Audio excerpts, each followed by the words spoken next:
はい。では、これから始めます。ですね、韓国草の根塾、オンライン土曜セミナー、今日がですね、第150回です。ほぼ3年間やってます。한국 불필요학당オンラインセミナー、이번에 제 150회입니다.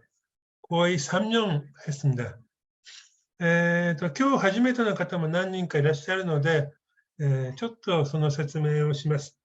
コロナのパンデミックの前はですね、僕は市民の、日韓の交流、とりわけ環境団体とか、生協や有機農業の農家などの、通訳とか、現地調査ですね、そういうことをやってました。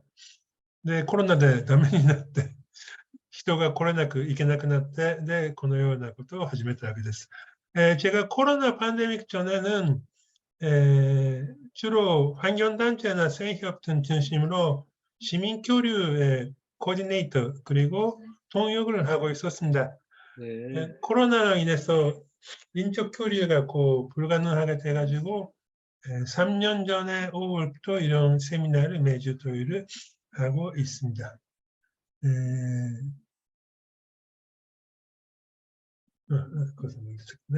ということです。主にですね、韓国の社会問題、そして日本と韓国の歴史問題を扱っています。今日初めての方も何人かいらっしゃるので、ぜひ会員になってください。会費は月1000円ですので、それで4回やってますので、よろしくお願いします。주로 한국의 사회 문제 그리고 한일 간 역사 문제를 다루고 있습니다. 회원제로 운영하고 있고요. 요즘에 회원 좀 떨어져가지고 좀 어렵습니다. 협력 잘 부탁드립니다. はい、それでは今日のテーマに行きたいと思います。今日はですね、カトリック正義具現全国司祭団のナースング神父がいらっしゃっています。どのようなこの司祭団、全国司祭団がどのような活動をしているのか、そして3月からですね、ユン・ソギョル政権の退陣を求めるミサを始めています。その話もちょっと聞こうと思っています。그러면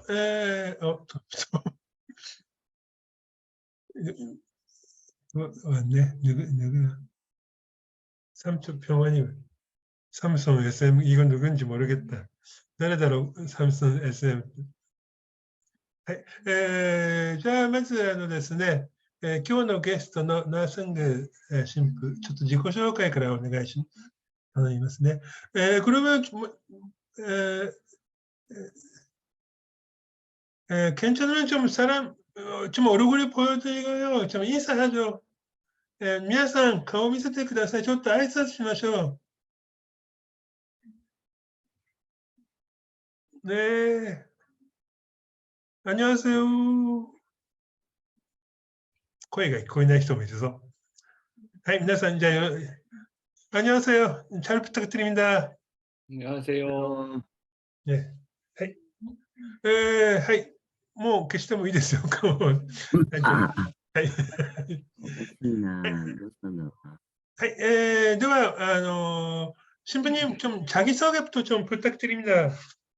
예, 저는 한국의 천주교 서울대교구 소속, 교구 소속의 신부입니다. 지금은 금호 일가동 선교 본당이라고 빈민 사목, 가난한 사람들과 함께하는 사목지에서 주민들과 함께 일하고 있습니다. 주민운동과 함께하는 천주교 사목이라고 생각하시면 될 것 같습니다.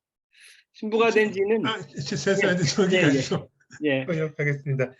私は、ナースングと言います。カトリックのですね、ソウル大教区の中で、그거 위치가 어디죠? 금호. 서울 금호동이면은 신당동 옆이니까는 예. 예전에 금호 하왕 지구의 철거민 지역이었습니다. 철거민 지역네. 예. 3호선 금호요. 예, 예, 그 근처입니다. 地下鉄、ソウルの市内の、地理分かる方は、ちょっとどこか頭の中で想像してください。地下鉄の3号線、ハンガンを渡るすぐ前に雲という駅がありますね。そこの近くで、の教会で、いわゆる住民の方、そこは貧しい人たちが住んでいるところなんですが、住民と一緒に、教会で活動をされています。규모가 아직은 반자촌인가요? 달동네가 남아있는 지역인가요? 이제는 그 다 아파트가 들어섰고요. 재개발이 음, 완전히 됐고요. 음, 그 예전에 철거 싸움을 하시던 분들이 음. 그 가이주 단지를 거쳐서 지금은 영구 임대주택에 머무르고 계십니다. 아, 예. 그러니까는 예, 예. 기존 보그가 이마 아파트에 예, 네, 기존 아파트 옆에 옆에. 그분들이 따로 영구 임대주택을 이제 쟁취하신 거지요. 예. です。그 이야기도 나중에 너무 듣고 예, 싶네요. 예. ですね、僕今、その雲駅の近くというのは、タルトンネ、韓国語でですね、いわゆる山の上にある貧民街ですね、というところですかと、があるんですかと聞きました。で、今すでにですね、再開発が終わってしまって、そういった地域はなくなりました。で、そこに住んでいた方々はですね、住民の運動の成果によって、永久にですね、住むことができる、賃貸の、アパート、マンションですね、それに移ったと言っています。その話も一度聞いてみたいですね。네, 그 신부님 죄송한데 네, 그 네. 생년월일 나이가 어떻게 되시죠? 63년생입니다. 生 올해 まれ63年生まれだそうです。 가톨릭대에서 공부하셨고, 네. 그, 고등학교 졸업하고 바로 네, 가톨릭대에서 그 학교 공부하고 1991년도에 서품 받고 신부가 됐습니다. はい。カトリック大学という大学で勉強して、91年にですね、神父になったとおっしゃっています。또 자기소개 뭐가 특별하게 말씀해 주신 게 있어요? 특별하게 자기 소개할 거는 별로 없고요.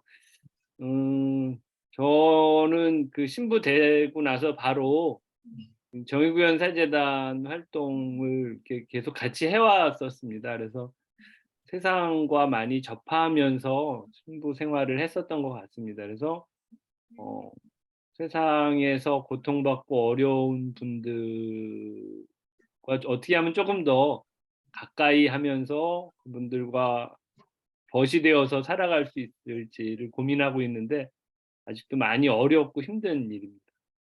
ですね、91年に、神父になり、それと同時に、正義具現司祭団の活動をしています。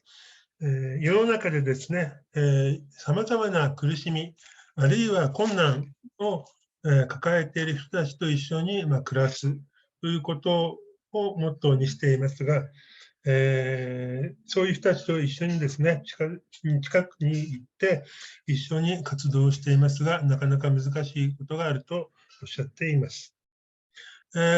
그러면 다음 주에 그 천주교 정의구현 전격 사제단라는 네, 네, 게 네. 어떤 단체나 그룹인지 좀 그것부터 설명 부탁드립니다. じゃあ次にですね、全国司祭団がどのようなグループなのかについて説明を聞きたいと思います。네、 부탁드립니다. 어쩌면 많은 분들한테 이제 기억에서 사라졌을지 모르겠는데요. 벌써 한 40년 전에, 40년도 넘게 전에 한국은 독재 시대에 살고 있었어요.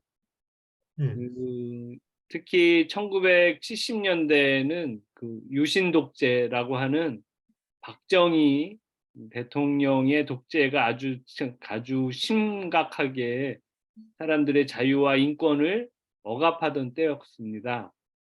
그 당시에 이제 1974년에 천주교 정의구현 전국사재단이 처음 활동을 시작을 했었는데 그 계기가 된 것은 원주교구의 교구장이었던 지학순 주교님께서 이 유신 정권이 반인륜적이고 반인권적이고 국민들의 자유를 억압하는 독재 정권이라고 비판을 하는 성명을 발표하시면서부터 시작이 됐는데, 로마에서 회의 갔다 오시던 지학순 주교님을 중앙정보부에서 구금을 해버렸어요. 체포해서 구금을 해버렸어요. 그래서 그때부터 이제 전국에 있는 신부들이 모이기 시작을 해서 이 정권이 정말 국민과 함께하는 정권이 아니라 독재 정권이고 사익을 위한 가짜 정권이라는 것들을 규탄하고 폭로하고 이에 대한 기도회를 계속하고 하는 활동들을 하다가, 이것이 이제 그 첫 번째 시국 선언을 하게 된 74년 9월 26일을 기점으로 천주교 정의구현 전국사재단이 활동을 시작하게 됩니다. 마지막 난샤가 74년 9월 16일 26일이요. 26일. 예, 알겠습니다. ですね、今から40年以上前ですね、韓国は皆さんもご存知のように、パク・チョンヒの軍事独裁の時代でした。この時にですね、自由、人権、さまざまなものが抑圧された時代でしたね。その時にですね、1973年から活動を始めました。そのきっかけになったのが、ウォンジュ、カンウォン道のウォンジュというところの、チ・ハクスン神父がですね、パク・チョンヒ政権は独裁であって、これは正当性がないという声明を発表したわけですね。そういう主張をしました。で、ローマで会議があって、韓国に戻ってきたところ、KCIA 中央情報部ですね、当時に捕まり、逮捕、拘束されるということがありました。これに対してですね、全国の神父、聖職者たちが集まって抗議をし、正式には74年の9月26日に全国地裁団が始まったと言われています。네. 네. 그 이후로 계속해서 이제 박정희 독재 정권하고 대립구도에서 계속해서 시국기도회를 하고 박정희 독재 정권의 부당성을 국내와 국외에 알리기 시작을 했었지요. 그래서 이제 모임이 계속 결성이 되다가, 그러고 그 해에 이제 79년 10월에 박정희 대통령이 그 참모였던 김재규에 의해서 이제 시해가 됩니다. 이제 암살이지요. 살해가 되고 나서 80년대부터 이제 80년대에는 저희는 그 광주 민주화 운동이라는 일이 벌어집니다. 그래서 광주 지역에서 민주화 운동을 하던 시민들과 학생들을 폭도라고 규정을 하고 반란이라고 규정을 해서 군인들이 진압하는 사태가 벌어집니다. 이때에 그 광주의 진상을 또 교구의 소식통들을 통해서 전국에 알리고 세계에 알리는 역할들을 계속해 왔었지요. その後ですね、パク・チョンヒの軍事政権と、この全国地裁団というのは非常に対立の関係になるわけですね。そしてさまざまな自局宣言というのを発表し、韓国内、そして国外にもこの、軍事政権の不当性というのを訴えました。79年10月26日、パク・チョンヒは、部下のキム・ジェギュンによって暗殺をされます。そしてその翌年、80年、皆さんもご存知の518クァンジュの、民主化運動が起きるわけですね。で、これをですね、当時のチョンドハンは暴動だと、反乱だということで、軍事による、弾圧をします。で、これに対してですね、また地裁団、クァンジュを中心にですね、この真相、漢字518の真相を伝えるために様々な活動をしました。 예, 그리고 계속해서 이제 그 민주화 운동을 계속하다 그 다음에 이제 전두환 정권이었잖아요. 전두환 정권에서는 그 87년에 박종철이라고 하는 서울대 학생이 불고문을 당하다가 남영동 대검분실에서 살해되는, 정권에 의해서 살해되는 일이 발생을 합니다. 그런데 이거를 은폐하고 원폐하는 그 과정들을 어떤 경로를 통해서 사제단 신부들이 입수를 하게 되고 87년에 5월에 그 미사를, 명동성당 미사를 통해서 이것이 거짓으로 조작되었다는 것들을 87년에 발표를 하게 돼서 87년 민주항쟁의 도화선이 되는 사건도 있었습니다. 그 영화에 나오는 그 장면. 네, 맞습니다. 1987에. ですね、その後ですね、チョンドファン政権と、に反対する戦いというのを活動を始めます。そして87年ですね、にソウル大学の、パク・チョンチョル君がですね、水拷問によって、ナミョンドン、ソウル駅の近くですね、ナミョンドンの、対共産なんとかそこで水拷問にあって亡くなるという事件が起こるわけです。皆さんも多分映画で見てご存知だと思いますが、これをですね、真相をについて司祭団がとあるルートで入手をして、87年の5月、明洞聖堂のミサで発表します。これがですね、87年の6月構想のいわば導火線になります。ちょっと補足するとですね、実はこの時に出てくるイ・ブヨンさんも一度僕らの이 부영 선생님도 한번 우리 세미나에 나왔어요. 아, 예. 이부영 선생님이 그 감옥에서 네. 그것에 대한 박종철 고문 시사 사건이 거짓으로 조작됐다는 것을 그 알게 되고 그것을 교도관을 통해서 김성훈 신부님께 전달이 돼서 그렇게 미사를 하게 되었어요. 네. 以前国会議員で東亜日報の開国記者だったイ・ビョンさんがですね、その時逮捕されていて、その中でパク・チョンチョル君が拷問によって死んだということを情報を得ます。で、それをですね、実は監視を通して外に伝えて、でそれが司祭団の手に渡り、明洞聖堂のミサで公表されるという流れになっています。 예, 이제 요렇게까지가 이제 소위 말하는 독재 정권하고의 민주화 싸움, 민주화를 위한 사제단의 활동들이었고요.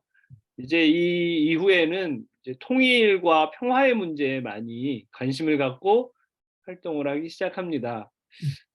1989년에는 그때 이제 평양 학생 축전, 통일 학생 축전이 그 북쪽에서 열리게 되는데 여기에 문기원 신부를 파견하게 되고 문기원 신부가 6월에 파견이 되었다가 8월 15일에 그 판문점을 통해서 임수경 양과 함께 내려오게 되죠. 그래서 임수경 양이 혼자서 참석했던 평양의 이제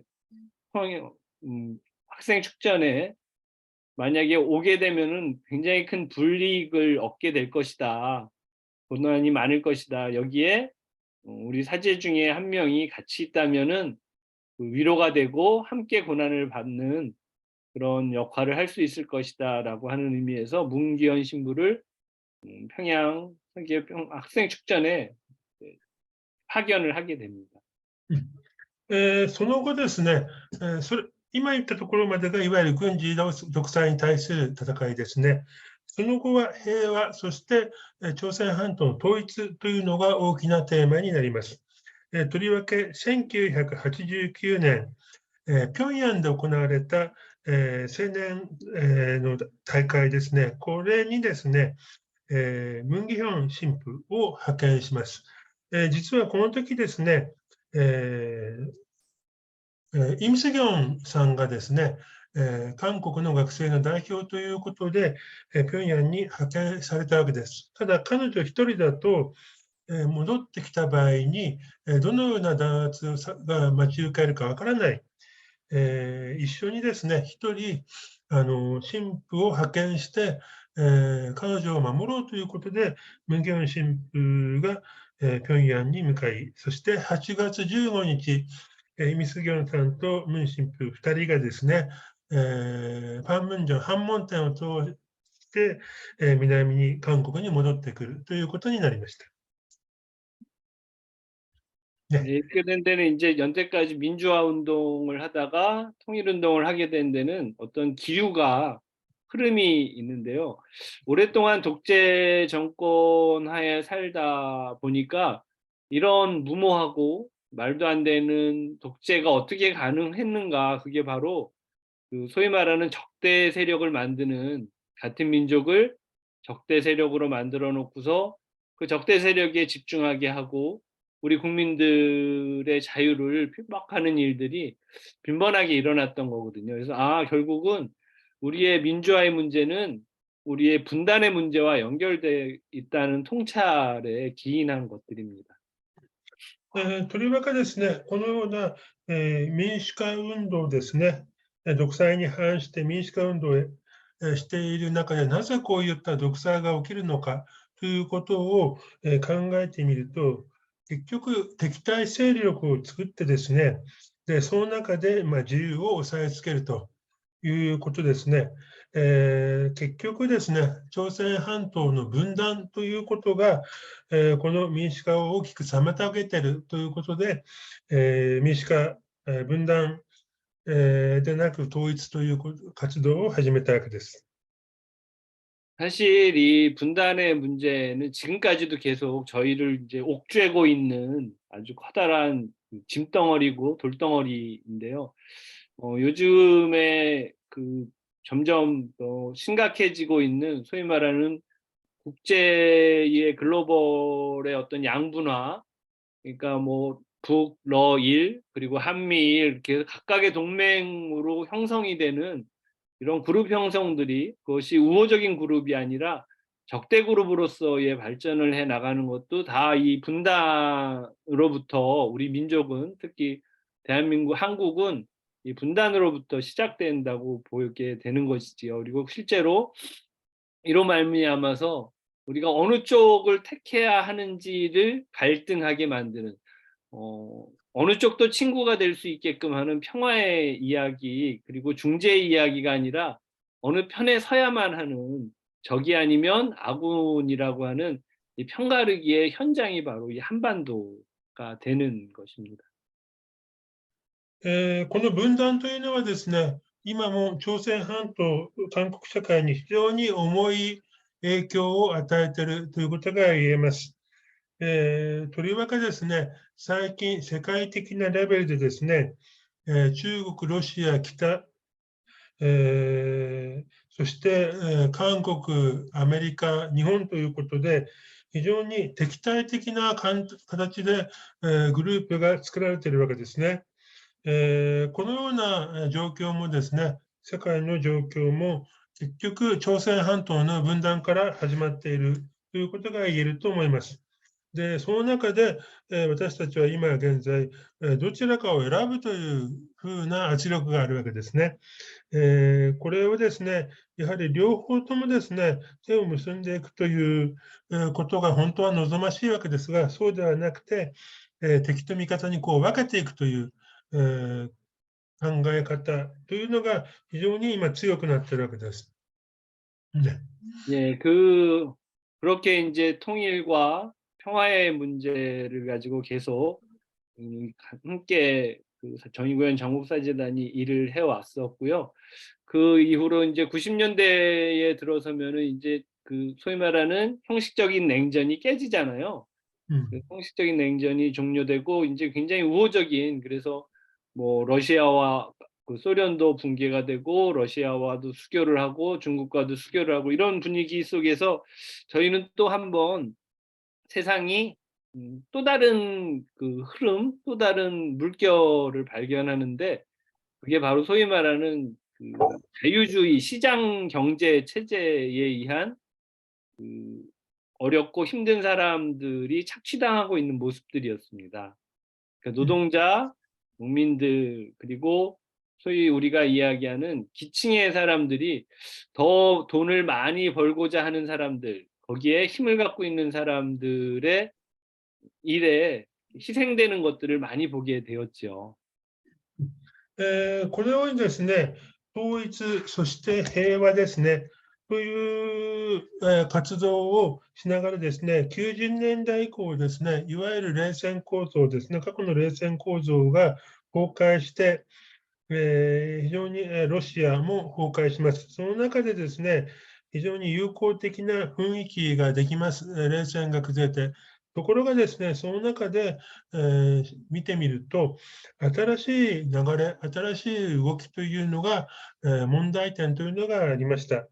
それは結局ですね、いわゆる新自由主義とよく言われるような市場経済によってですね、搾取されている労働者であったり、あるいは農民であったり、そういう人たちがですね、非常にお金、資本の力によってですね、苦しい生活を強いられているということは、私たちは新しい動きというふうに考えました。 이건 단순히 그 한반도의 문제뿐만이 아니라 전 세계적인 문제인데요. 우리가 흔히 강대국이라고 하는 부가 많은 나라라고 하는 미국에서도, 그리고 일본에서도 역시 가난한 사람들은 계속 있잖아요. 그리고 한국도 잘 먹고 살게 됐다고 하지만 부자가 있고, 또 반면에 가난하다고 하는 나라들에도 역시 부자는 있고 또 가난한 사람이 있는, 이런 것들이 자유시장 경제의 모든 것들을 맡겨버리고 나서 더 심화됐다는 거죠. 그래서 이로 인해서 환경이 파괴되고 시민들의 절대 시민들의 삶이 파괴되는 모습에 많이 반성하게 되고, 또 그 아픔에 동참하는 역할들을 많이 해온 것 같습니다. この中でですね、これはですね、世界的な大きな流れということですね。いわゆる兄弟国、力がある金持ちの国というアメリカや日本でもあってもですね、その中でもやはり、もう金持ちではなく貧乏貧しい人たちがいるわけですね。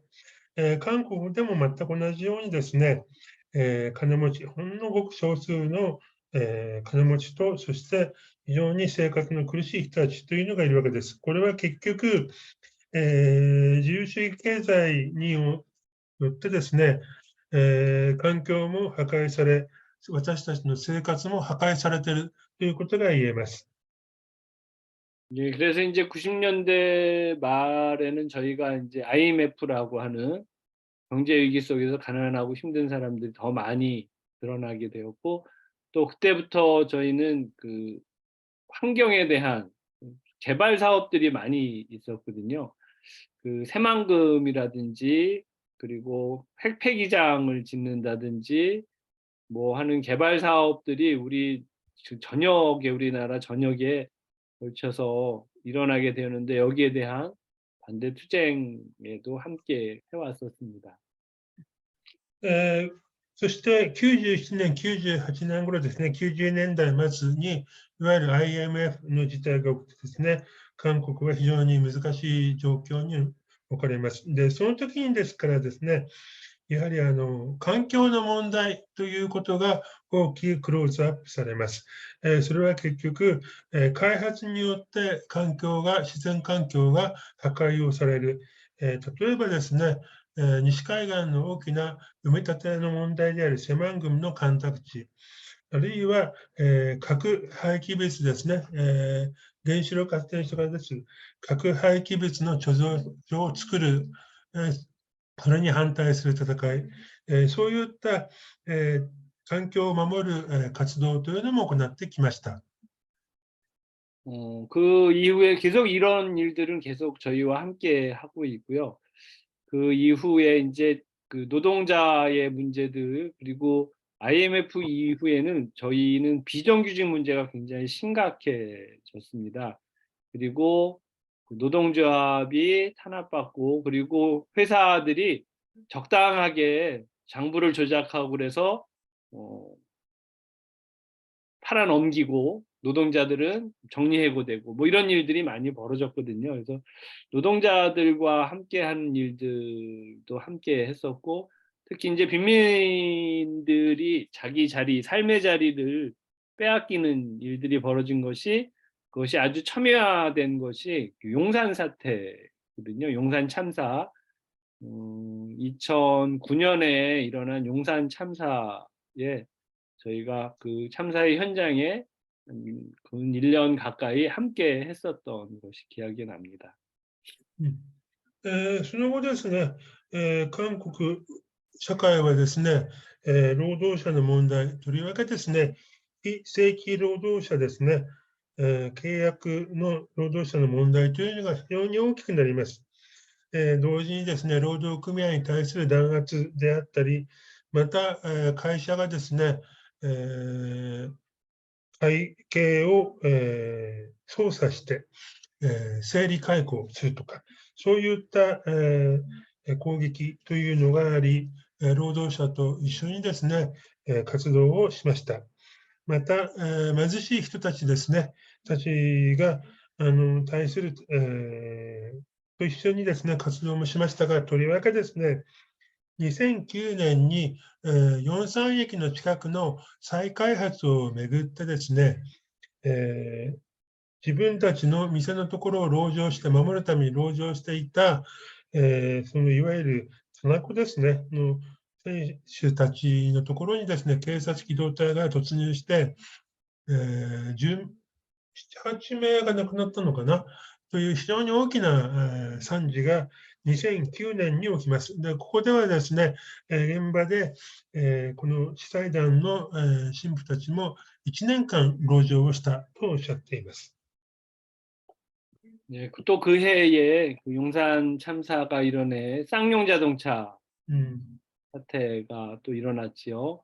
또 그 즈음에 이제 이명박 정권 때였는데 4대강 개발이라고 전국의 강을 다 파헤쳐서 운하를 만들겠다는 그 통로를 만들겠다는 그런 거대한 꿈을 꾸면서 그 4대강을 다 파헤치고 자연 환경을 그 제물로 삼는 일들이 계속 벌어져서 거기에도 계속 이제 달려들고 함께 해 왔었고요. 그렇게 되다 보니까는 점점 시대를 살아가면서 가장 아프고 힘든 자리가 어디일까? 그리고 그가 가장 아프고 힘든 자리에서 사제, 종교인으로서 무엇을 해야 할까를 계속해서 고민을 하게 된 거죠. 그래서 그 고난의 현장에 함께. 근데 사실 저희가 뭐 힘이 있는 것도 아니고, 뭐 큰 단체여서 재정적이거나 아니면은 뭐 권력이 있는 것도 아니고, 사실은 아무것도 아닌 그냥 일반 시민이잖아요. 종교인이라는 거 외에는. 그래서 그냥 같이 함께 한다는 의미로 사실 오늘날까지 그 이후에 또 바로 얼마 지나지 않아서 세월호 참사가 일어났고 또 스텔라 데이지오 침몰 사태가 참사가 일어났고 또 최근에는 이태원 그 참사가 일어났고 이렇게 사람이 정말 존중받지 못하는 곳 그리고 자연과 환경이 침해되는 곳 이런 곳에 누군가가 함께 있어야 할 텐데 예수님이라면 어떻게 하셨을까를 끊임없이 고민하게 되고 그 고민의 결과가 그럼 그분들과 함께 곁에 있는 사람이 되어주는 것을 자임하기도 하고 또 요청받기도 해서 현장에 나가게 된 것이죠. その後ですね、2009年には、山陽自動車という自動車メーカーでのですね、大きな葬儀があって、この工場を、占拠していた労働者に対する弾圧というのがですね、あって、非常に大きな社会問題になりました。またですね、その頃イ・ミョンバクが、大統領になるんですが、なると同時にですね、四大河川事業という韓国の主要河川にダムを作るという大規模な工事、土木工事が行われます。で、これに対するですね、反対活動というのも行いました。最もですね、辛い、あるいは大変なところはどこなのかということをですね、宗教人として悩み、そして少なくともですね、私たち司祭団は、力もですね、お金もないですけど、少なくともそういう、大変な人たち、厳しいことを、抱えている人たちのところに行って、一緒にいるということをしています。その後もですね、セオル号、あるいはつい最近も、セラディ号、そしてつい最近、去年ですね、イテウォンの10月29日の、惨事、こういった中でですね、人が大切にされない、重要視されない、そういった社会ですね、それについてですね、キリストならどうするのかということを考えながらですね、悩み、そういった厳しい状況に置かれている人たちと一緒にいるということを行っています。그 네.そうだ. 사대가는 저도 드물머리에서 자주 예. 갔습니다. 저 사대강에서 화요일마다 미사했었습니다. 두물머리에서 천막 드물머리. 토요일마다 하셨죠? 화요일 저는 화요일, 화요일. 화요일마다 그래서 못 만났었는데 저는 토요일에 갔습니다. 四大河川事業の時はですね、トゥムルモリという、浪江町にあるところ、農地でですね、僕は土曜日ごとに行ったんですが、神父さんは火曜日ごとにしてたので、現場ではありませんでした。네, 알겠습니다. 예. 그러면 사제단에 대한 설명 이 정도도 되는 건가요? 예, 예. 司祭団に対する説明というのは大体このぐらいになります。はい、그러면 계속 이번에 윤석열 정권 대진 시국 선언인가요? 예, 예. 좀 어떻게 그런 선언 발표하셨고 그리고 지금 어떤 활동을 하고 계시는지 좀 설명 부탁드립니다. 제가 생각하는 게 사제단의 공식적인 입장은 아닐 수 있습니다. これからですね、ユン・ソギョル政権退陣を要求するさまざまな活動を今行っています。ただ、ナースン神父のこれから話すことはですね、司祭団全体で合意されたことではないのですので、ちょっとその辺はご了承ください。 저희 그 나라의 정치 지형이 양당 정치, 양당제가 되다 보니까는 늘 뭐 49대 51 뭐 그 아주 근소한 차이로 그 반대당, 상대당에서 이제 뭐 문재인 대통령이 할 때도 뭐 많은 찬성을 받은 게 아니라 역시 아슬아슬하게 그리고 윤석열 대통령 역시도 아슬아슬하게 대통령이 됐지요. 근데 저희가 우려하는 것은 어떤 대통령이 되든지 국민 모두를 위한 대통령이기를 바라는 것이 뭐 국민들의 그 희망일 것인데 그 저희가 바라볼 때는 너무 편파적이다.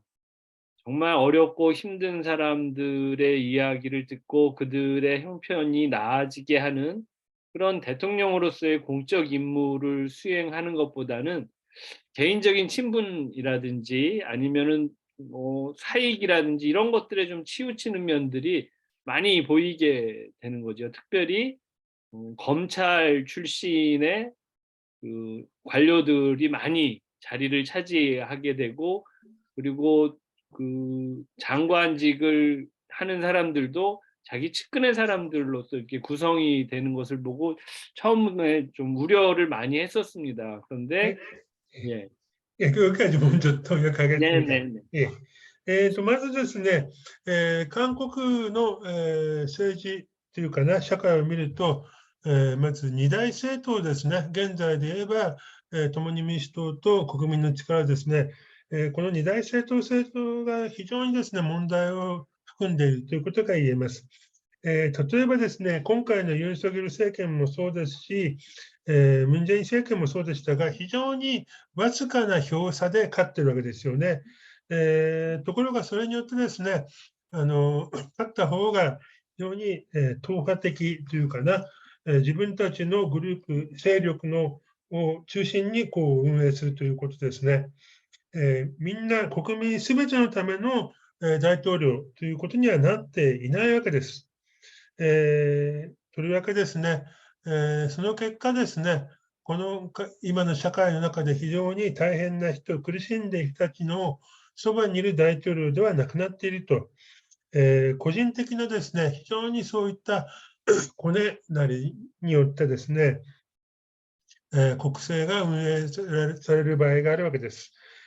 今回現在のユン・ソギョル政権もですね、まず一つ言われるのは、検察ですね、出身の者、あるいは警察出身の、弁護士なり関係者ですね、というのが大挙、政権の内部に入っています。また、各、中央政府の部署、長官、大臣ですね、日本でいう、も、ユン・ソギョル大統領の側近中心に選ばれているわけです。ね、ね。 네. 이제 특별히 그게 드러나게 된 게 이태원 사태를 해결하는 방식의 문제였는데 아직도 공식적으로 이제 사과라든지 국가의 책임을 인정하지 않고 있고요. 그 책임을 맡은 장관의 해임을 요구하는 거에도 아주 그냥 대꾸도 하지 않고 국민들을 무시하는 태도와 행정들을 자꾸 보게 되는 것이지요. 그래서 저희가 윤석열 퇴진이라고 하지만 뭐 보다 깊은 뜻은 이분이 대통령으로서의 공직에 맞는 역할을 제대로 하도록 촉구하는 것이고 그렇지 않은 대통령이라면은 그 자격을 물을 수밖에 없다고 이야기하는 것이 이 퇴진에 대한 근본적인 이야기들입니다. 今回、例えばですね、イテウォンの10月29日の惨事を見てもですね、政府による公式的な謝罪というのは一切ありません。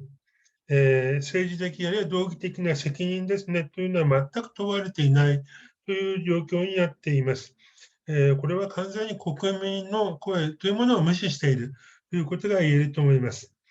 ユン・ソギョル政権の退陣ですね、ちゃんとやってるのかということですね。国政を運営する資格が一体あるのかどうなのか、能力があるのかということが非常に疑問なわけです。で、それによってですね、そのため、今回退陣を要求するということに、なったと思います。 특별히 지난 이제 3월 1일에 3.1절이라고 아실지 모르겠습니다. 저희가 이제 1909년에 3.1절 3월 1일에 우리 그 한국이 일본의 침략 상태에 놓여 있을 때 독립운동을 하는 것을 기념하는 날이 3.1절인데 그 3.1절 기념사에서 윤석열 대통령이 한 기념사가 아주 그 촉발제가 되었지요. 그 내용이 그동안 우리가 일본의 식민지가 된 것은 우리가 못나서 약해서 그 식민지가 되었으니 이제는 그런 못난 일을 하지 말자 하는 내용이었거든요. 그리고 또 하나는 강제징용에 대한 피해 보상을 일본에 요구하는 것이 아니라 우리의 기업들이 돈을 모아서 배상을 해주자라는 내용이 이제 가장 큰 그 촉발제가 된 내용들이었지요. そのような中ですね、3月1日、サミリジョグですね、1919年3.1独立運動がありましたが、その記念式典の中でのスピーチというのが非常に問題だったわけです。まずですね、一つはですね、朝鮮が日本の植民地になった、それはですね、自分たち、朝鮮人がですね、力が弱かったからだと、自分たちが責任があるんだということを、このスピーチで言ったわけです。またもう一つはですね、共済連行の被害者に対する、賠償、補償ですね、これをですね、日本に求めるのではなくて、韓国の企業が金を出して、そして被害者に金を渡すということを提案したわけです。この2つがですね、スピーチの中のこの2つが、今回の退陣運動のいわば発端になったと思います。 그 발언으로 인해서 이제 국민들이 많이 화가 났고, 그리고 그 화가 막 나는 과정에서 이제 이런 이야기들을 하는 거죠. 그러면 약소국이면 어느 강대국이라도 침략을 해도 정당한 것이냐? 소위 말해서 자유와 평화와 연대를 이야기하는 이 세계의 흐름 안에서 오히려 그러면은 그 침략이라든지 강한 자의 폭력은 가능한 것이고 정당한 것이냐라는 물음을 하게 되고, 이것이 인제 윤석열 대통령의 퇴진에까지 이야기가 하게 된 직접적인 촉발제가 되었습니다. このユン・ソンヨルのスピーチに対してですね、多くの国民が非常に怒りを持って考えました。まずですね、このような論理で言うと、侵略しても全く関係ないと構わないという話になってしまうわけですよね。弱い方が侵略される方に責任があるということになってしまいます。これは結局ですね、強いもの、強者ですね、暴力というのが正しいんだということになってしまいます。 예, 그래서 인제 3월 20일에 전주에서 시국 기도회, 시국 미사를 하게 됐고, 그 이후에 4월 10일에 서울, 그리고 그 다음 주에는 마산, 그리고 지난주에는 그 수원에서 하고, 다음 주에는 아마 어디더라? 광주에서 미사가 계속 진행될 것 같습니다. それによってですね、3月の21日に、全羅北道の全州ですね、そこで、まず最初に、自局宣言のミサを行いました、祈祷会を行いました。4月の11日にソウルで行い、その後、マサン、スウォン、来週は、クァンジュで行う予定です。 이 정도면 시국 미사에 대한 설명이 좀 되셨는지 모르겠습니다.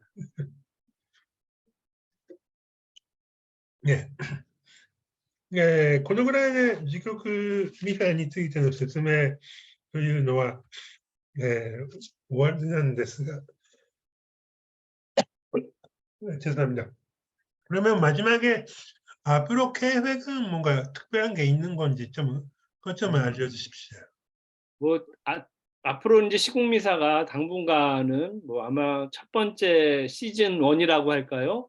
그 정도는 이제 조금 이루어질 거, 한 8월까지는 뭐 중간에 좀 빠지는 한이 있더라도 거의 매주 이루어질 것 같고요.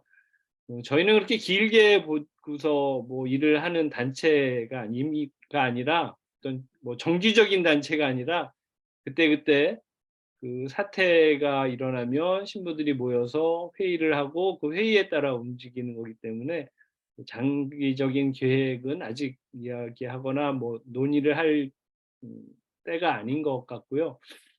일단은 조금 더 어렵고 힘든, 특히 이 윤석열 대통령이 집권을 하는 동안에 더 많이 어려워질 사람들 곁으로 좀 다가가자라고 하는 것이 근본적인 마음의 태세들입니다. 8월 15일에 일단 하는 거는 결정돼 있는 건가요? 8월 16일일 것 같아요. 16일. 예, 예. ですね、今後の予定はどうなんでしょうかということを聞きました。ですね、8月の16日ですね、にソウルで、行うということが決まってて、それまでですね、毎週ではないですが、各地で、自局ミサというのが、続けて行われるということです。で、全国司祭団というのはですね、まあ、大きな組織ではないというふうにおっしゃったんですが、会議によって、そのテーマごとに会議によってですね、課題ごと集まってどうするのかということを決めるそうです。ですので、それ以降どうするのかということはまだ決まってないそうです。で、まあ、基本はですね、現在のユン・ソギョル政権の中で非常に苦しんでいる人たち、困難な人たちのそばに行くと、そばで一緒に行くということと言えます。그러면 네. 신부님 말씀 이 정도로 하고 나중에 질의응답으로 할까요? 네, 네. 네. 말씀. ではナッサング神父の話はこのぐらいにして、この後ですね、質疑応答にしたいと思いますが、一応ここで中島で皆さんちょっとかみて拍手をしましょうか。ね、시민님 감사합니다. 입니다.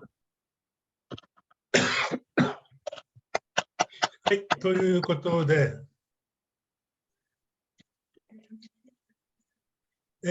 さあ、時間が、35分ぐらいあるので、いろいろ話を聞くことができると思います。まず最初に僕が、これは秘密だったら答えなくていいですが、全国主催団ってメンバー何人ぐらいなんですか？전국 사제단은 멤버는 몇 명 정도인지 비밀이라면 말씀 안 하셔도 돼요.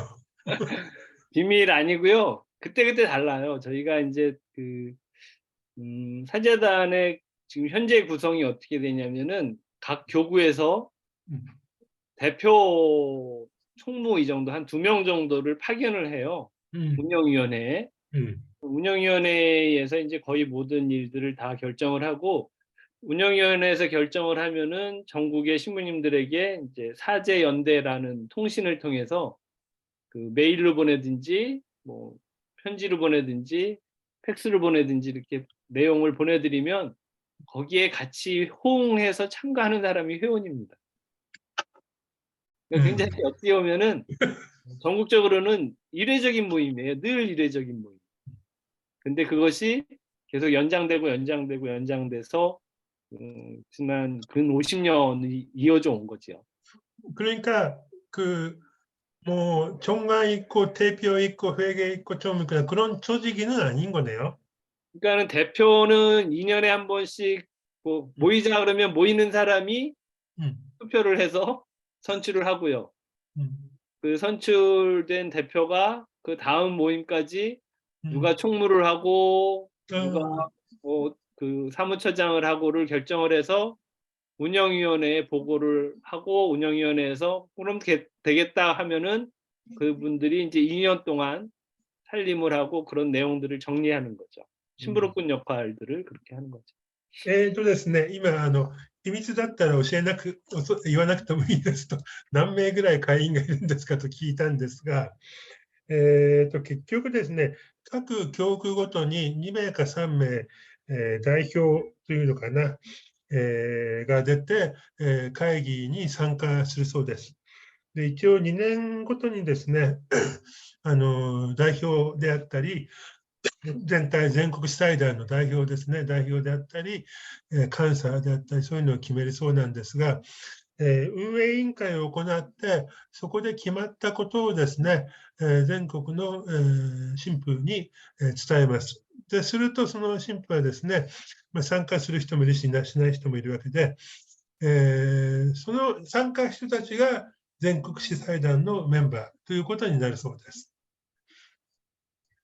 이 방법은 옛날부터 그렇게 하셨던 건가요?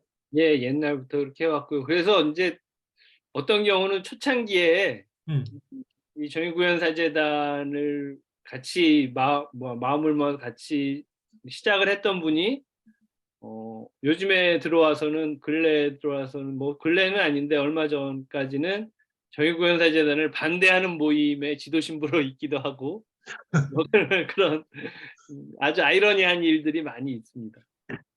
ですので、昔ですね、軍事独裁政権に反対していた頃、全国司祭団で活動していた、神父の中にも最近はですね、逆に、全国司祭団に反対する活動をしている方もいらっしゃるそうです。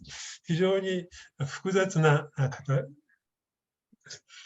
그러면 왜 뭐 천주교의 조직하고는 완전히 따로 네, 있는 공식 거네요. 조직이 아닙니다.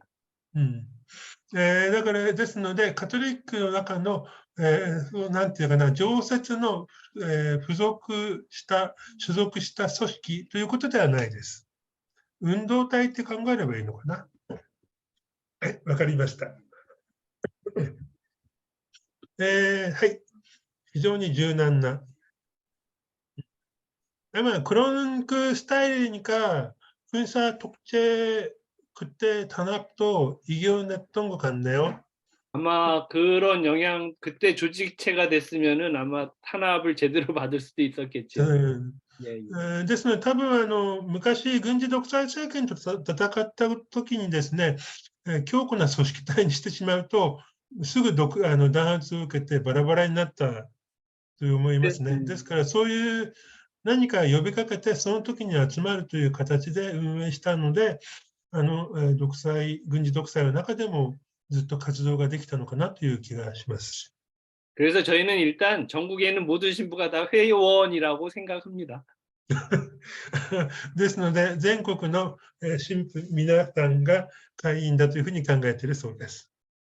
はい、さあ、それでは皆さん何か多分いろいろ聞きたいことがあると思いますが、はい、どうぞ緑さん。すいません。 예, 신부님 만나서 반갑습니다. 반갑습니다. 고맙습니다. 저는 미소감이라고 합니다. 네. 예, 오늘은 삼척병화 씨란 조금 얘기했는데 신부님을 잘 알고 계시고 너무 인간적으로도 좋은 분이시라고 들었으니까 너무 기대하고 있었는데 우리 집 파소콘 상태가 안 좋아서 이제야 참석할 수 있어서 예, 나중에 예, 다시 보겠습니다. 근데 네. 질문 아니라 제가 늘 생각하고 있는 것은 또 어느 한국 신부님이 한국 국민들의 정치에 대해서 아주 관심을 많아서 정부에 문제가 있으면 국민이 대통령까지 바꿀 수 있는 그런 나라라고 했던 것이 너무 인상적이었습니다. 아마 그런 얘기를 들을 수 있는 줄 알아서 기대하고 있었는데 너무 아쉬웠습니다. 그래도 예, 이렇게 만나 뵙게 되어서 반갑습니다. 감사합니다. 고맙습니다. 今の日本語にしますか？はい、とっても楽しみだったんですけども、参パソコンで加するのが時後で間がかかって残念で後でゆっしくりご覧になってください。た。はい、はい、ありがとうございます。はい。ですね、他にどなたか、はい、どうぞ。村木さん、お願いします。 예, 좀 오늘은 처음이 나승근 신부님, 오늘은 좋은 말씀 감사합니다. 근데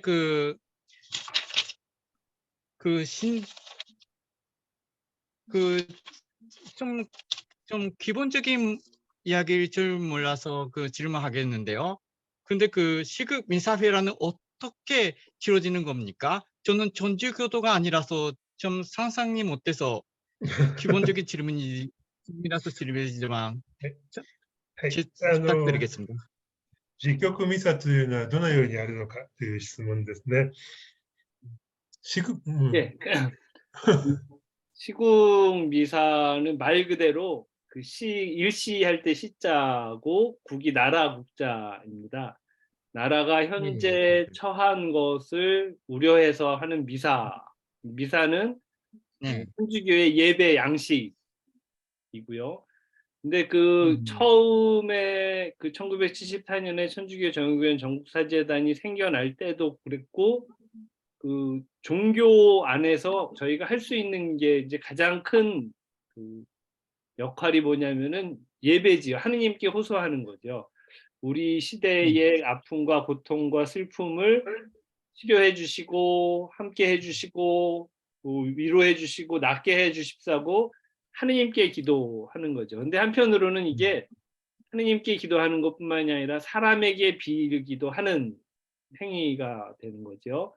그래서 그때부터 아마 전통처럼 저희가 어려운 일이 있으면은 시국 기도를 열어서 미사 형식 안에서 하느님께 기도를 하고, 그때 같이 온 어렵고 힘든 사람들 위로도 하고 우리 스스로에게도 위로를 얻고, 그러면서 또 한 걸음 다음으로 나아가기 위한 힘을 얻기 위한 것인데요. 단지 어떤 분들은 이게 너무 미사가 종교 예식이 도구로 사용되는 것은 아니냐라고 비난하는 분들이 계시는데, 저희들은 종교인이잖아요.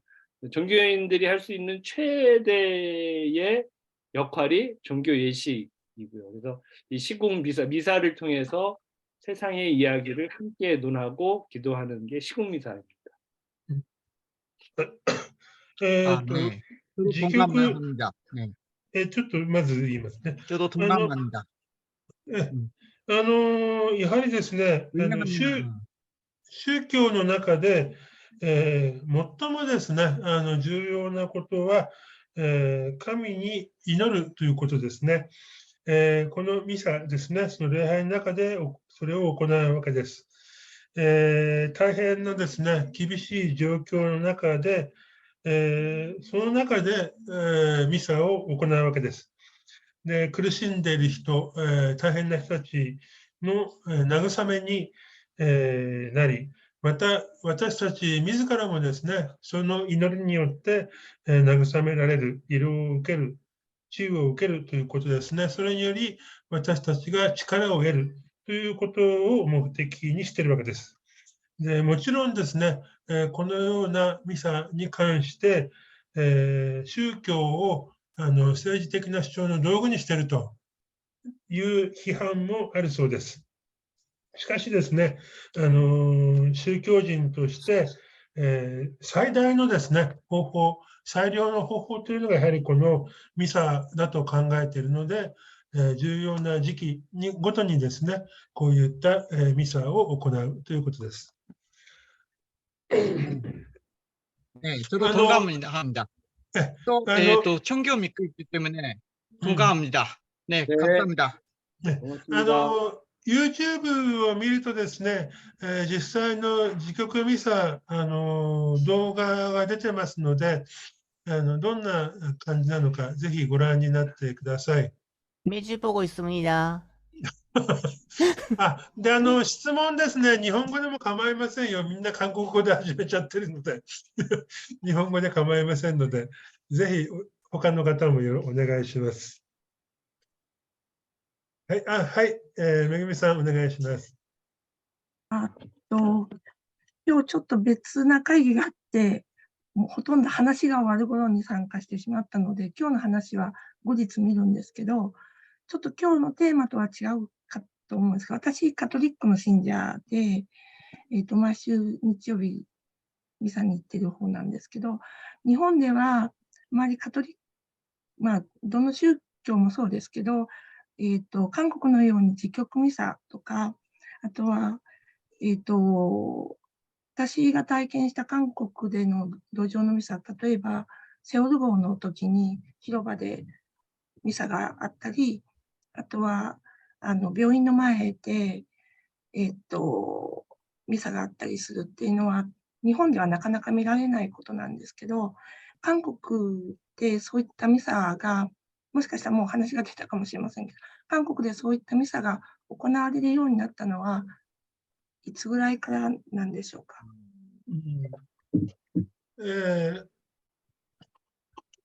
北村めぐみ씨는 그 천주교 신자시거든요. 네, 오늘 좀 그 다른 일이 있어서 신부님의 말씀을 좀 제대로 못 들었는데 하나 좀 질문 물어보겠습니다. 그 전에 세월호 때 그 관전나 길가에서 미사를 할 때도 있었잖아요. 그리고 다른 어떤 병원 앞에서 미사하는 것도 봤다고 하십니다. 그 한국에서는 언제부터 그렇게 성당 건물 아니고 바깥에서 그런 미사를 하게 됐는지 그런 거 좀 알 수 있나요? 아마 그 현장에서 미사를 하게 된 것이 언제쯤일까요? 저도 따져보면 제가 가장 기억이 나는 게 용산 참사 때거든요. 용산 참사 때 용산 그 남일당이라고 하는 그 불탄 현장 바로 앞에 저희가 천막을 치고 거기서 매일 미사를 해 왔었고요. 쌍용자동차 사태 때는 대한문 그 덕수궁 앞에서 그 매일 미사를 했었고, 그리고 또 여의도의 국회 앞에서도 한 적이 있었고, 근데 그 아주 처음부터 시국미사나 이 길거리 미사를 한 거는 그 시국미사를 한 거는 아마 근 2000년대 들어와서부터일 것 같습니다. 예전에는 저희가 성당에서 이제 미사를 할 테니 어렵고 힘든 분들 오셔서 같이 힘을 얻읍시다 이렇게 했었는데 갈수록 현장이 너무 다양한 것이고 그분들과 함께 하기 위해서는 그분들이 있는 곳으로 가야 한다는 생각이 더 많이 들어서 현장에서 미사를 그때부터 이제 길거리에서 미사를 펼쳐놓고서 하게 된 것이지요. 그리고 그러면서 저희가 드는 생각은 성당에서보다 훨씬 더 하느님을 더 잘 만날 수 있는 곳인 것 같다라는 생각을 많이 하게 됐습니다.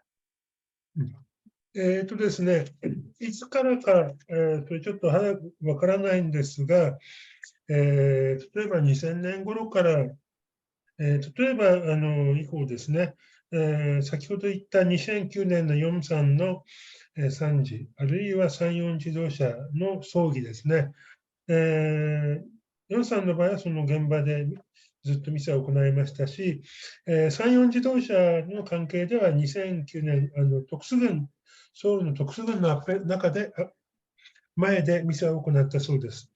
結局ですね、2000年以降、現場というのが、いろいろに苦しむ人たちがいる現場というのがですね、多彩になり、それ以前はですね、建物の中で、教会の中で行っていたんですが、それよりもやはりその苦しむ人たちがいる現場に行こうということで、そこで行うようになったということだと思います。で、やはり現場で行うと、やはり一層ですね、その、なんて言えばいいのかな、ミサがよくできると言ったらちょっとおかしいです。なんて言えばいいんだろう。ということだそうです。外の方がいいということだ。 공감력이 늘어진다. 신이 가깝다는 느낌도 들었어요. よ 신이나 り 그런 그 より 신들이 そういった 가까워진다는 뜻이 苦しんでいる人たち、大変な人たちに近づくことができる、共感することができるということだと思います。もう一個、すいません、もう一つ。はい。韓国で、その、自局ミサの時って、手話通訳がついてないんですけど、韓国には、その日本と違って耳の聞こえない神父様もいらっしゃって、手話ミサもされてるんですけど、どこかで、その、自局ミサの中で手話がついてるといいなと、ちょっと思いました。理由は私が今、その教会の中で手話通訳をやっていて、毎週日曜日手話をやって、ミサの手話通訳をやっていることもあって、韓国だと手話ミサがあるのにってよく、日本の、耳の聞こえない信者さんにもよく言われるんですが、それもあってちょっと思ったので、機会あればお願いしたいなと思います。 메구미 씨는 그 수화 통역자거든요. 그래서 일요일 미사 때 그 수화로 통역한다고 합니다. 예. 네, 한국의 그 시국 선언, 시국 미사들 보니까 수화 통역자가 없는 교회가 좀 있는 것 같고요. 하지만 그 신부님 중에서 그 청각의 장애 가지는 신부님도 계신다고 들었습니다. 네네. 그런 부분에 대해서 좀 그 수화 통역이 있으면 좋겠다는 말씀이었습니다. 예, 저도 그게 참 안타깝고 죄송한 부분이었고요. 저희 요 바로 근처에 그 농인들 그 성당이 있어요. 거기에 이제 박민서 신부라고 농인 신부님이 한 분 계시지요. 그리고 많은 분들이 이 수어를 배워서 그 수어로 미사를 하는 경우도 많이 있습니다. 新聞に損害を持ってくった市場 박민서 신부라고요. パンミンソー。 예. ですね、ナッシング新婦の、教会の近くにですね、パンミンソー新婦という方がいらっしゃって、そこの教会では手話で行っているそうです。で、その部分についてはで、通訳が入ってないという部分については、ちょっと本当に残念なことだというふうに思います。でもなんか、手話ミサ見て、手話ミサは見てます、いつも。で、あと、YouTube でアップされてるの見てるし、あとは自曲ミサも、できるだけ見るようにもしてるし、セオル号の自曲ミサはその場にいました、私。수화로 하는 미사는 유튜브로 보고 있고요. 세월호 때 그 미사도 현장에서 한국에서 참석하셨다고 합니다. 제가 메구미 선생님을 세월호 그 광화문에서 본 것 같은 느낌이 드는데. 見たことがあると言ってますよ。あの時はすごくセオル号のことで熱心に通ってた時期があって、で、そこで何人かの神父さんにお会いしたんですけど、顔と名前が一致しないので申し訳ないです。本を書かれた神父さん、サインまでいただいてたのに申し訳ないです。그 당시에는 메구미 씨는 그 세월호 때문에 많이 한국에 방문했고요. 많은 신부님이 알게 됐는데 죄송한데 얼굴에 하고 이름이 일치하지 않아가지고. 제가 머리가 많이 빠졌어요. その時に比べると책을 쓰신 거 사인 받았다고 하는데. 그건 저 아니고 다른 분. 本は別の人だと言ってます。はい、さあそれでは他にも溝口さん、はい。すみません、たびたび。さっきの野外ミサの件なんですけれども、キリスト教カトリックも含めて、キリストの名のもとに2人3人が集まったところには私がいるっていう、考えというか教えがあるんですね。それで、韓国では特にそういうミサが行われているのかなって思いました。で、日本でもですね、確か東京の信者さんたちがロシア大使館の前で平和を願ってミサをするとかしたとかそういう話とか、あと、原子力発電所に反対している、カトリック系の方たちがやっぱり原子力発電所が近いところでミサをしたっていうこともありますので、日本でも全然韓国ほどではないですが、合ってることは合ってるみたいです。それ、ごめんなさい、通訳を先に。성서안에 사람이 두세 명 있는데 하나님이 계신다는 말이 제가 한국어 맞는지 안 맞는지 맞습니다. 계시니까 일부에서도 좀 그런 사례는 있습니다. 예를 들어서 러시아 대사관 앞에서 뭔가 미사를 했다는 이야기도 들었고, 그리고 특히 원정 근처에 있는 성당에서는 그런 원정 반대하는 미사도 현장에서 한 적이 있다고 합니다. 네. 韓国ではね、プロテスタントの方でソウル第一教会が弾圧を受けてずっと路上でミサをやってましたよね。한국에서는 프로테스탄트 쪽에 서울 제1교회가 바깥에서 계속 미사를 하고 미사가 아니라 예배를 하고 있었죠.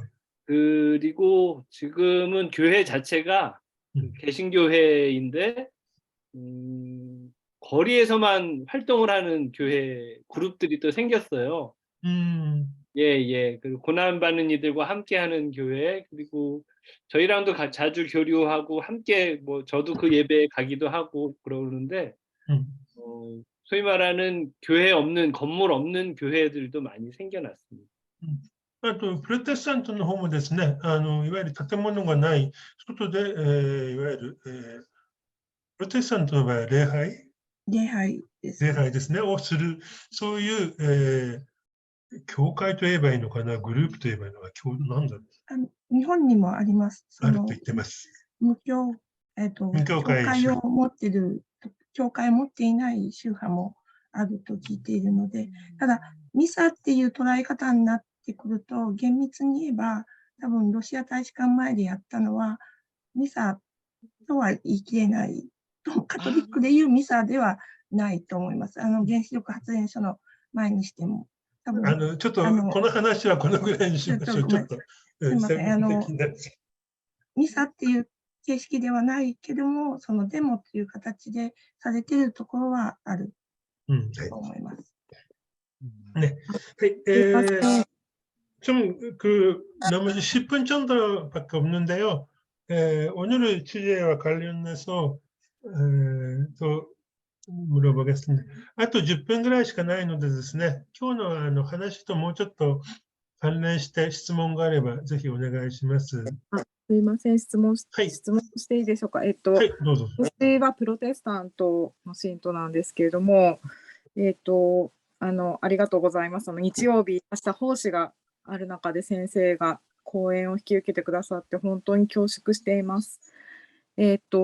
私の質問は、たまたまですね、先日、ユン・ソギョル大統領がアメリカの議会で演説をしたのを、英語で YouTube で中継で聞いていて、内容としては非常にその、朝鮮民主主義人民共和国の脅威を強調する、あと、日米韓の軍事同盟を強調するというふうに、単純には、要約しうる内容と、そしてなんか歴史に関してちょっとこういうまとめ方ってどうなんだろうというような驚くような感じがしました。ただ一方で日本の、新聞はよくあるんですけれども、アメリカでこういういいことをしているというかいいイメージを振りまくような報道が多くって、ちょっと記事と自分が聞いた内容と非常に違うなと。記事というのは日本の記事ですけどね。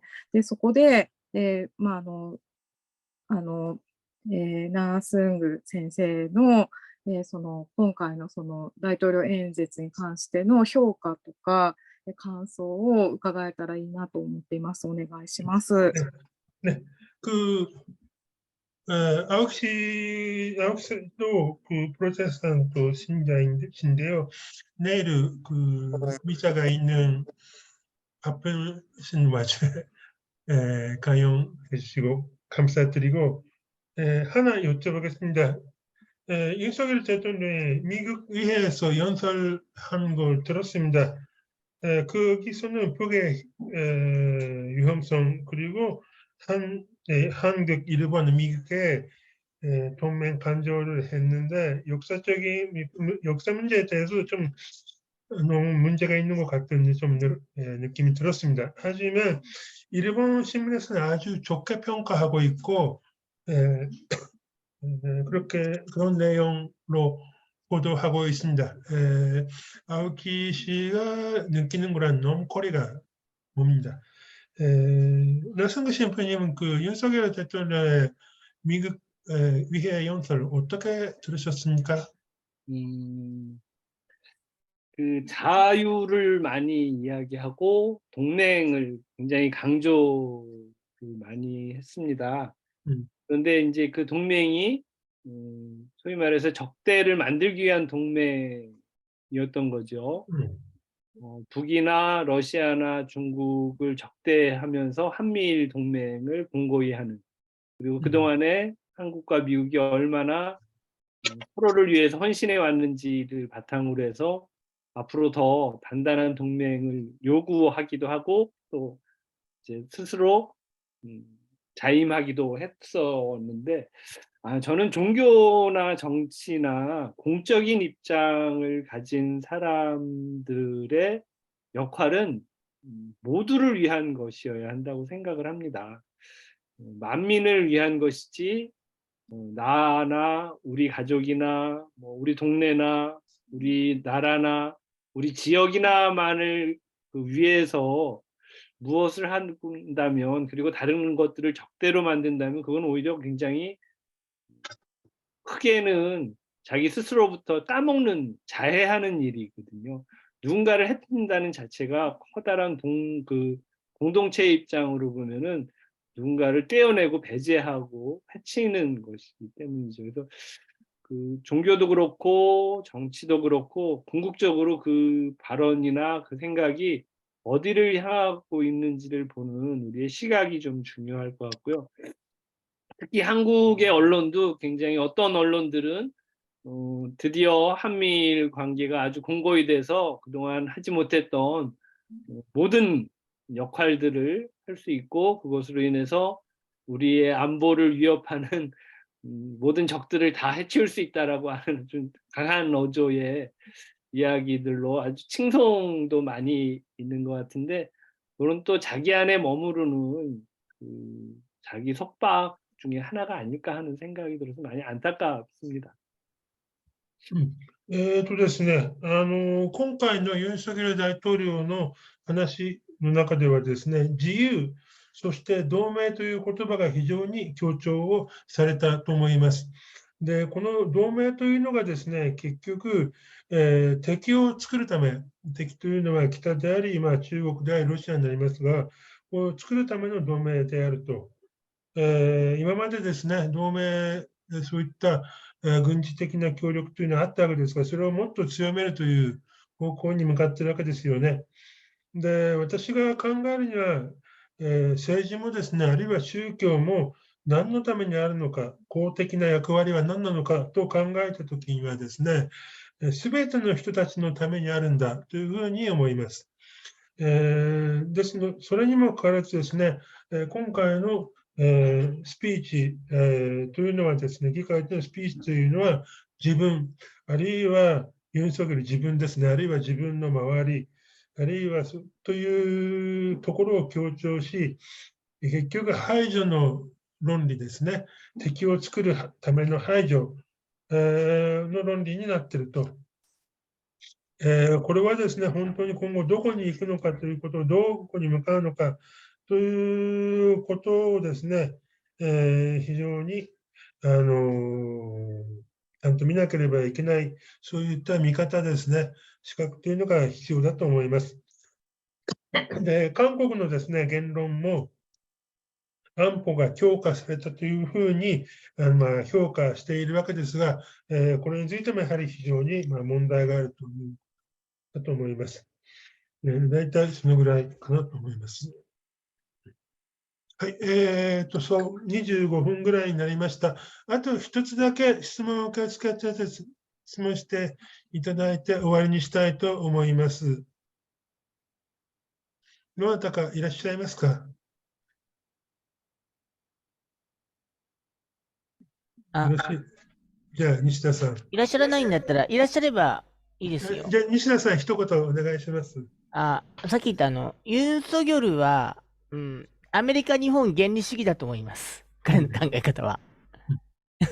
ユン・ソギョ는 미국이 일본 원리주의자라고 생각합니다. 제 질문인데, 존 위크 형, 사실,月曜日のミサは見てます。はい。그리고, 대학 교수님도 사극선호 많이 하는 것도, 시극선호, 죄송합니다. 많이 하는 것도 아는데, 그리고 지금도 그런, 촛불을 지금은 보고 있습니다. 그런데 제가 생각하는 것이, 지금 그런 윤석열에 대해서 반대하는 그런 목소리 진짜 많아지고 있는데, 그 집회가 진짜 많아서 힘이 분산하고 있지 않을까?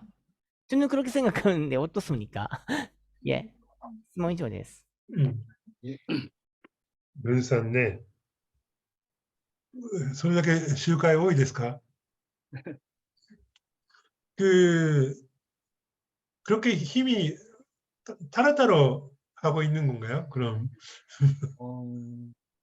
아마 이제 저희 상황들은 생각하는 것들 수준이 좀 다릅니다. 저도 아까 정의구현사재단에 대한 말씀을 드릴 때 이게 정의구현사재단 전체의 입장과는 다를 수 있다고 말씀드렸던 것처럼 서로가 느끼는 온도차들이 있고 그 온도차에 따라서 자기가 할 수 있는 범위와 하고 싶은 부분의 역할들을 서로 해나가는 거죠.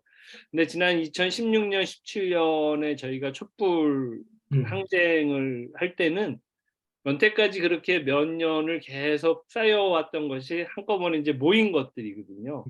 그래서 저는 이렇게 다양하게 각자의 자리에서 반대를 하든지 옹호를 하든지 이런 것들이 정말 때가 되면 그리고 그 시기가 맞아 떨어지면은 함께 모일 수 있을 거라고 생각을 해요. 그리고 그 연태까지 저희들이 해왔던 방식들입니다. 처음부터 확 모여서 모두가 함께 하는 것보다는 각자의 위치에서 지금은 뭐 대학 교수님들도 각자 시국 선언들을 하시고 뭐 이런 것들이 조금씩 모여서 커다란 마치 시냇물이 모여서 강물이 되고 강물이 모여서 바다로 흘러가듯이 일이 이루어지지 않을까 저는 생각합니다. ありがとうございました。そうですね。やはり今回のことに関してもいろいろ最初にですね、私の考えは、全国主催団の考えとは違う、個人的な考えだというふうに、ちょっと説明ましたが、やはりまだ皆さん温度差というのがあるわけですよね。で、もう一つですね、2016年、17年の時はですね、様々な人たちがいろいろな活動をやってて、それが一つになったわけです。で、大きな動きになったと思います。今、私たちもですね、現在、様々な場所でいろいろな活動をしているわけですが、声を上げています。で、時が来ればですね、それは一つになるというふうに、考えています。現在はですね、各自が自分たちの合ったそういうやり方でやっていく。で、小さい小川がですね、集まって川になり、それが大河になるというふうに、それは信じているそうです。ということで、この辺でよろしいでしょうか。僕もですね、韓国の宗教、キリスト、いわゆる高度経済成長って韓国も経験してるわけですよね。それを肯定的に見るのかというのが、例えばプロテスタントの大型教会はそうなんですよね。で、それに対して様々な問題が発生してるわけですよね、矛盾が。それに対して、そういった矛盾の中で、苦しんでいる人たち、矛盾を問題として、そういう人たちと共に歩むというのがまた一方であると思います。やはり、正義具現全国主催団も後者の考え方に立ってるんじゃないかなというふうに考えました。저희가 그 전에 좀 그 프로테스탄트 목사님도 설명 들었는데 한국의 고도 경제 성장을 금전적으로 생각하는 교회가 있고, 예. 네, 그거에 대해서 여러 사회 문제가 발생하니까 그 사회 문제를 해결을 해야 된다라는 것이 종교자의 역할이라고 생각하시는 분 계신다고 들었어요. 예. 네, 오늘 설명 듣고 전국사제단도 그 후자의 입장에 있는 것 같은 느낌이 들었습니다. 아까도 살짝 이제 종교와 정치 같은 말씀을 드렸는데, 누가 수혜자인가, 누가 누구를 위한 것인가, 하느님이시라면 모든 사람들을 위한, 그리고 모든 피조물들을 위한 것일 텐데, 그 수혜자들이 어느 누군가에게 국한되거나, 그렇다면 그거는 이미 종교로서의 모습이 왜곡된 것이죠. 그래서 저희도 늘 반성하고, 예전에는 이제 종교가 세상을 걱정을 했는데 요즘은 세상이 종교를 걱정하는 시대가 됐다고 아주 부끄러운 그 말씀들이 많이 들리는데요. 반성하고 또 쇄신해야 될 문제라고 생각을 합니다. 알겠습니다. 마지막まで。先ほども言いましたがですね、結局、その宗教も政治もですね、誰が利益を得るのか、誰のためにやるのかということですね。それが非常にごく少数の限られた人たちであるという場合は非常に問題なわけですよね。そういったいわゆる敵、味方に分けていく、そういった考え方というのはですね、政治もそうですし、宗教もやっぱり問題があるということだと思います。で、本来はですね、宗教が世の中を心配するという役割があるわけなんですが、逆に最近世の中がですね、宗教を心配しているという側面もあって、非常にこれは恥ずかしい現実であり、やはり反省していかなきゃいけないというふうにおっしゃってくれました。シンプルに、감사합니다。最後、皆さん、拍手してお礼の言葉を言いましょう。 감사합니다. 감사합니다. 나중에 금오돈 다르톤네 이야기 좀 부탁드려도 나중에 시간이 있을 때. 다른 분 연결해 드리겠습니다. 그 네네, 여기서 좀, 네, 그 30년 이야기 사신 좀, 분이 계셔요. 네, 좀 그 이야기 좀, 예. 次の機会にですね、その、금오돈のその、ダルトンネですね、その人たちがどのように戦って、その、永久、生涯住める賃貸住宅を獲得したのかという話をぜひですね、聞きたいなと思います。他の人を紹介してくださるというので、この話も絶対いいだろうと思います。 그리고 일본에서도 불합 문제 있잖아요. 예, 그렇습니다. 불합, 예, 그분들 이렇게 빈민운동 하시는 분들이 저희 동네에 오신 적도 있다고 들었어요. 예. 그래서 같이 교류도 하고. 日本でもですね、いわゆる、被差別部落の問題がありますよね。で、それによって、例えば、強制的な、なんて言えばいいのかな、再開発なのかな、そういうことをめぐってですね、クモドンの、いわゆるタルトンネとも言っちゃいますね、人たちと、交流した経験があるとおっしゃっています。ぜひその話もちょっとやりましょうね。ということで、팀장님 감사합니다. 고맙습니다. 편안들 하십시오. はい、ではこの辺で終わりにします。来週はですね、ガラッと花テーマが変わります。正義党の話。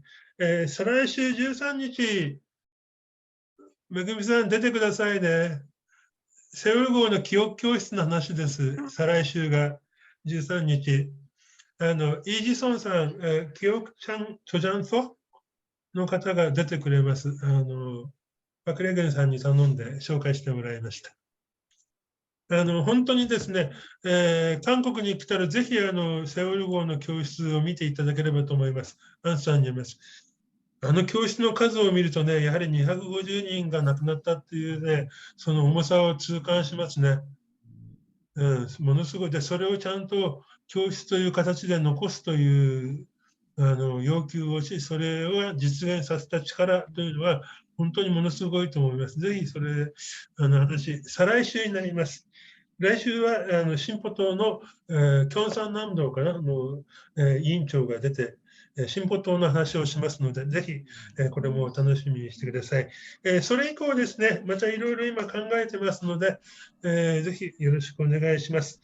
で、最近ですね、なかなかちょっと、運営が厳しいのです。会員を増やしたいと思いますので、ぜひ皆さんご協力をお願いします。